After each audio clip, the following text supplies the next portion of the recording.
So 9 years ago when we bought our first plug-in car, it was a 2012 Nissan Leaf. We were faced with a few issues. One of them was we had no garage. Another was it's a fairly cold place to live in the wintertime. And another was we didn't have a lot of extra cash for charging equipment. So basically I took the charger that came with the car, the EVSE or charging cord, and just built it into a toolbox to protect it from the weather. Always thinking that I would upgrade to a level 2 charger later as cash allowed.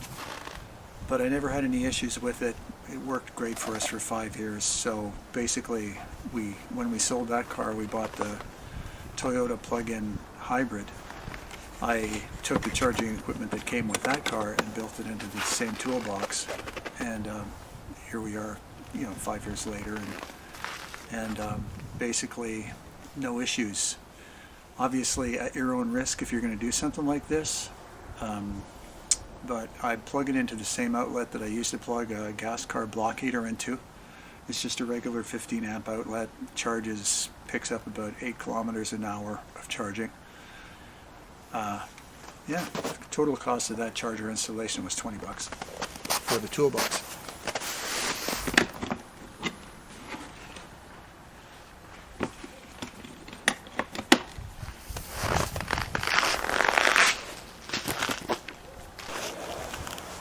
If you're wondering, it's impossible to start an electric car with a charging cable plugged in. So in the winter, in where I live, basically, some people call it the Winnipeg winter snake. People have their block heaters plugged in. They start their gas car and they drive away and they drag their block heater cord behind them. You can't do that with an electric car. Those block heater issues can be serious because you can then have a problem with your block heater cord. And when you're plugging in your block heater in the winter in a garage or whatever, it can start a fire. There were 3 of those in one night where I live, in the city where I live.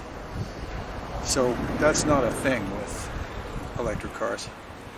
You'll leave them plugged in, but they really are only drawing, once they charge the battery, a minimal amount just to keep the batteries from freezing. So if you live in a cold climate, and particularly if you've got a place to plug it in, like a driveway, there's no reason to fear battery cars. In a lot of ways, they're much better than having a gas car. There are just so many things that we've come to take for granted about having gas cars that are a pain in the neck. And just around the corner is vehicle to grid or vehicle to home energy transfer, so you have a giant battery in your driveway, you can power your house with it. It's already been a thing for 10 years for some manufacturers, but within the next year or two it'll be a regular thing. So anyway, hope this was in some way helpful. Have a good day.